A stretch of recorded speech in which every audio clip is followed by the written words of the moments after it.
Welcome to the Business Building Blocks podcast, where we talk about the struggles and celebrations that leaders and entrepreneurs experience on their journey to success. I'm your host, Kristina, and I'm passionate about helping you achieve massive amounts of success at work and at home. We'll talk about all things people and organizational wellness, share relatable stories, and feature insightful guests because quality people and processes are at the heart of every success story. Ready to learn, grow, and have fun? Let's dive in.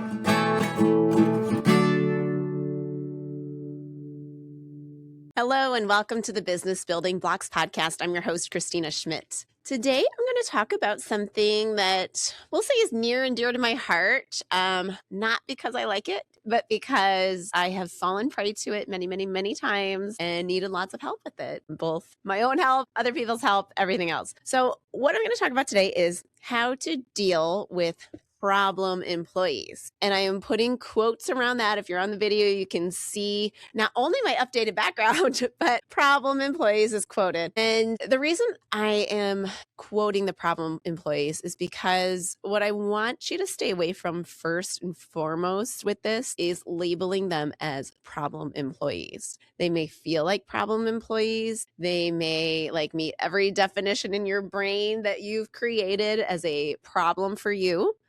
But really what they are is they're people having a hard time with the situation. And that might sound like I'm trying to nice it up, and I'm not. I'm not trying to nice it up.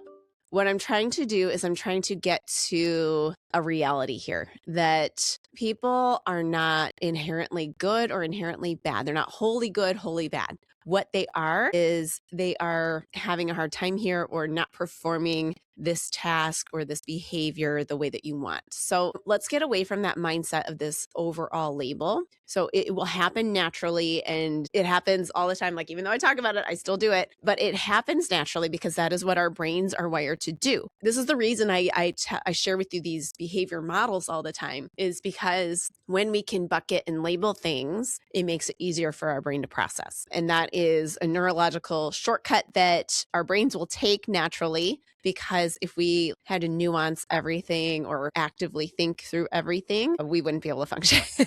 Our brain, think about it as your computer system. If you have way too many things open, your RAM gets full and it slows your whole computer down. And so you therefore have to put things off in the background. And that's what this labeling action does for us. But what I want you to do, if you have someone you're struggling with, is I want you to take the label off. I want you to take that label off and start just looking at the behaviors. And that's what brings us to number one. I'm going to give you 3 steps plus a couple of bonus steps for how to deal with your quote unquote problem employees. So step 1 is to focus on the behaviors, because we are not all good and all bad. Like I said, we are a group of behaviors, and that group of behaviors will give us the personality, create our personality, or give people the impression of our personality. Behaviors are just that, behaviors. We typically, I'm going to say typically because maybe some people are, but typically people want to do a good job. If they don't want to do a good job, then you need to kind of look at their personality, or maybe look at the environment in which they are, because I think I talked about it in the last episode or 2 episodes ago. This complete resentment that happens that creates this quiet quitting behavior. So there might be an element of that. So there's some introspection of your leadership style that might need to be looked at if you've got people that actually don't want to do a good job. But typically everybody wants to do a good job. People like to feel that they're contributing, and that is how we have engaged people. People are like, yeah, I was part of this. I am a part of this. And that feeling of being involved and doing a great job to contribute to the overall goal, people want that. That is a natural motivator for people. And when they don't have it, we have to look at why. Okay, so what we want to do first of all is focus on the behaviors. And this might be easy because it might be assignments are in late. Okay, it's not that they're a lazy person, it's their assignments are in late. That's the behavior we're looking at. We're not looking at this overall person, right? I talked about a lot in Working Genius, this fundamental attribution error. Like, one bad behavior does not encompass a bad person. Okay, so focus on that behavior. You may find that you're struggling to identify what the behavior is. There might be like a gut feel that just something isn't working. So what I want you to do, if this is where you are, and I have been there, I've had people that it's like the nuts and bolts of the job get done, but there's something in the way that they're doing it that doesn't mesh. There's something about how the delivery of it is happening that isn't working. And a lot of times what that is that there is some violation to your value system or your belief system. So let me explain that a little bit more. If, let's say, great employees are very clear and concise with their answers, like if you have this belief, like if you're a great employee or a great person, you're just going to tell me like it is. Did you do the thing? Yes, I did the thing. Did you not do the thing? No, I did not do the thing. Okay, so that is very straightforward. But maybe this person is like talking all over the place, is like, well, we were looking at it this way, and then we did this, and then we, and so when you come away, you're like, they didn't answer my question, right? That is a violation of your belief. And this person might be dancing around the truth because they don't want to tell you they didn't do it. Or maybe they just give way too many details, like because they haven't learned how to break the details down. I have had several employees that, when I ask about, okay, how's it going? They want to give me every single detail of how like the meeting went or how something is happening or who said what precisely. There might be reasons for that, but it is a skill set for us all to learn to be able to summarize and kind of give the straightforward answer. And so you might have to correct that behavior and say, I just need you to say yes or no. 5-second answer, what is it? Because it just is or isn't. There might be a reason that they feel unsafe to say it, but that is all going to happen when you have the conversation, which moves us to step 2, which is have the conversation. So once you've identified the behavior, I'm going to pause before I get to step 2 to give you a little more details on that. Identifying that behavior. So typically it is a violation of your belief system or a violation of some kind of behavior expectation that you have. And I think I've said this many times before, but we all have to repeat ourselves a lot. Behaviors and fitting, I guess, upholding the value system of the organization is just as much of a performance requirement as doing the nuts and bolts of the job. So if somebody is violating maybe your personal values or the company values, they are not meeting the expectations of the job. So that is still just as much as, and sometimes it gets lowered down because we think, oh, but they're getting the work done. But it is actually a bigger impact if their behaviors are not aligned with the company values or your value system, because that is breaking the team down. That's causing some animosity. That's creating an environment where people don't feel safe, that it does not work. So it is just as much of a behavioral expectation problem as just not doing your job. So keep that in mind if you're struggling to identify the behavior.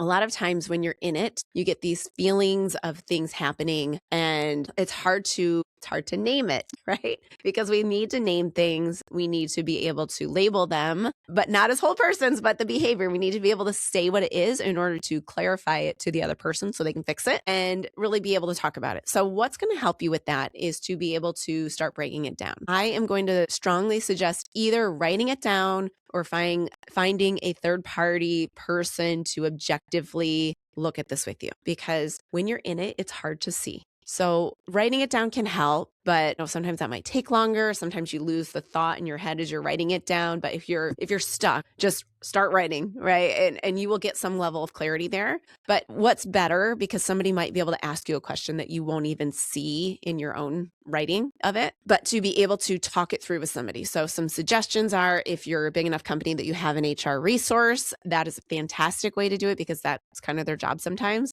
If you have a coach, talk through it. I am always available to talk through these things. I'll talk about it at the end, but I do have a free call that I set up with people now. Just you can come, first time call with me, just talk through something. So that is also an option, like talk through what is going on and we can get to the root of the problem and give you some actions to deal with it.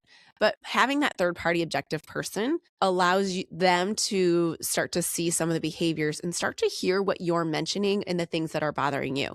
And they can help you identify, is this a you thing that, maybe it is a you thing?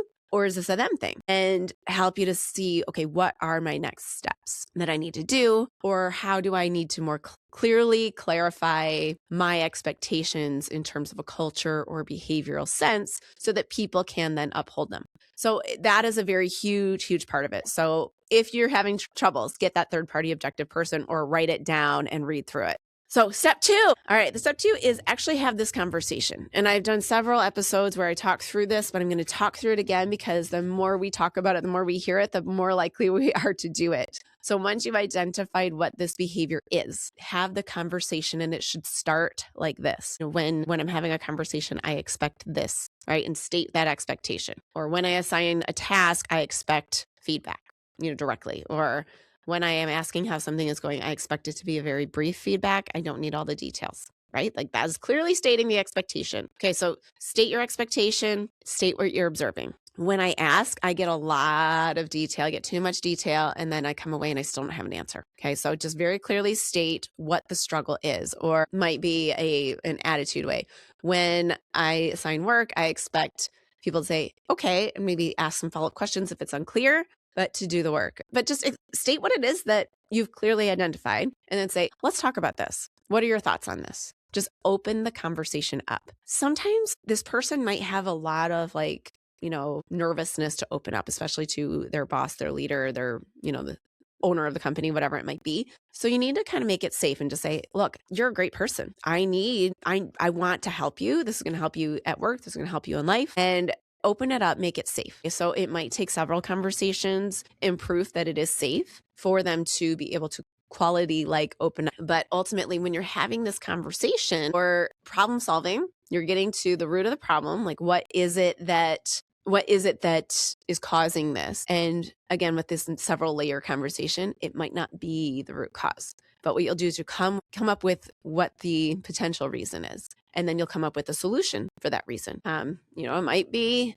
I didn't know. Okay, so you didn't know. Totally fair. Now you do. What other help do you need to make sure that you're keeping up with this, right? So what you're doing is you're coming up with what we think the problem might be, and then a potential solution to solve the problem. And this might be a quick action. This might be it might be something quick and easy that they can do on their own, and it fixes the whole thing. It might be, but it might not. It might say, I need a regular reminder, or can you help me identify when I'm doing that? Because I don't know, I'm not seeing it. Great. Yes, I can do that.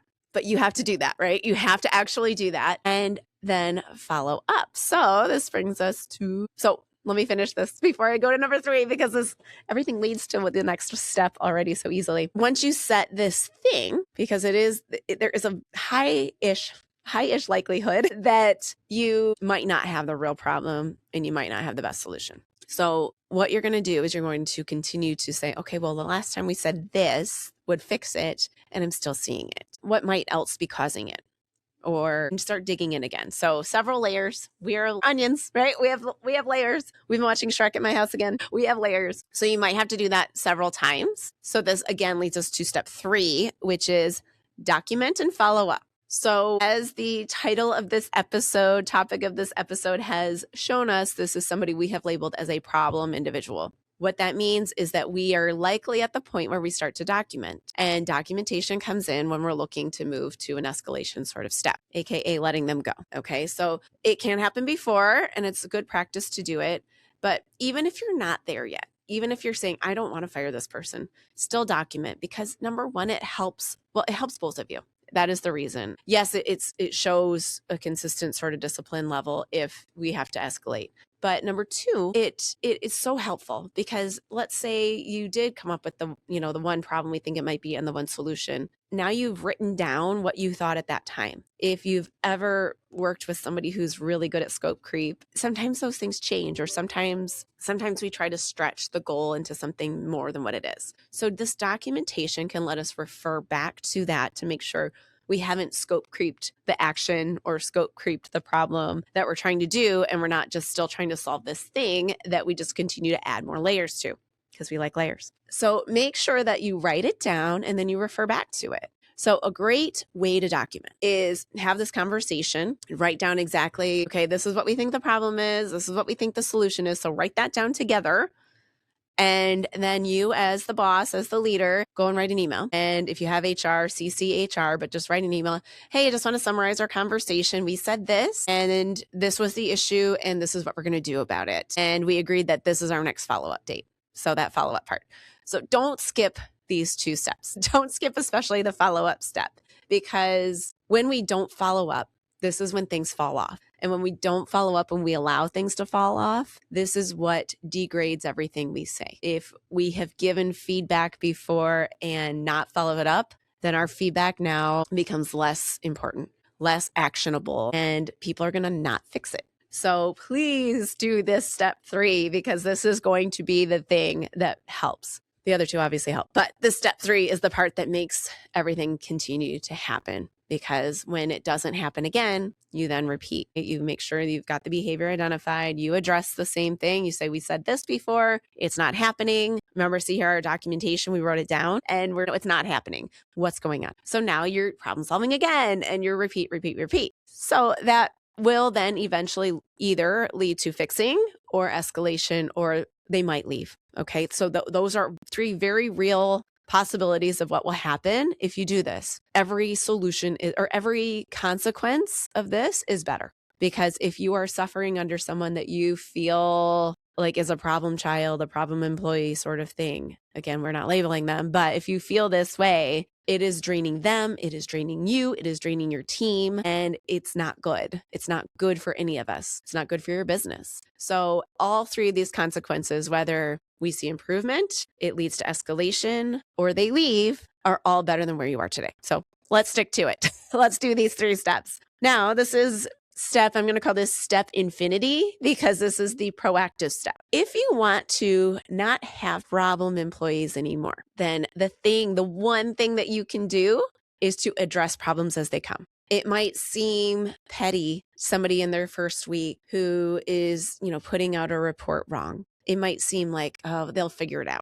It's not. No. You give them the feedback. You let them know, because this is kind. If you continue to let them do this thing wrong, then they'll continue to do it wrong. And then everyone's like, why does this person still always do this wrong?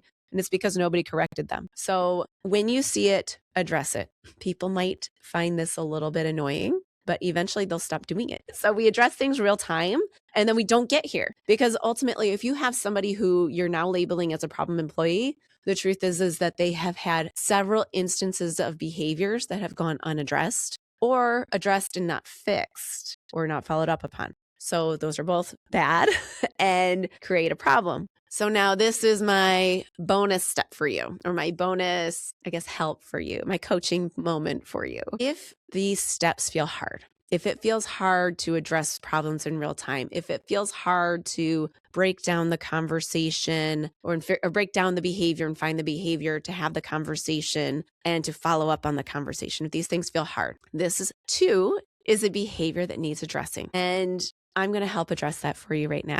Okay. Oh, when you're a leader, or when I see leaders, I expect them to address the problems that their teams are having, because it's just going to make everybody's lives better. It's going to give them higher performance, everything else. What I'm observing is that there are several behaviors that are going unaddressed. What are your thoughts about that? Now, take a page, take a journal, take something, and just start writing down your thoughts around addressing behaviors. Because there is probably a deep-seated belief, if you're struggling with this, there's a deep-seated belief that addressing behavior is bad. They won't like me. It's conflict. It's something. Like there is an underlying belief that you have that we need to address and create an action for. So do that. If you would like more help with that, I have a free call that is on my website. You can go on there and book an hour with me to talk through some stuff. Like we can talk through your whole business.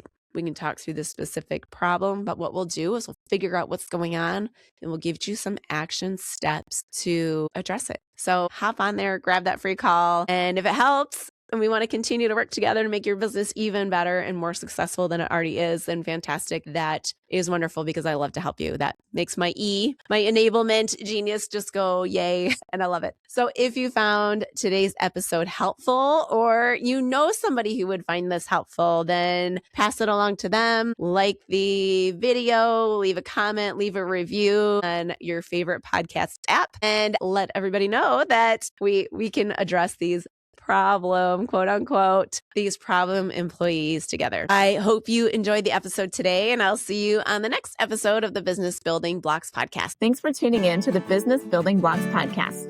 If you enjoyed this episode, make sure to subscribe so you don't miss what's next. If you found value in our conversation, please leave a quick review, like, or share. It helps us reach more amazing listeners like you.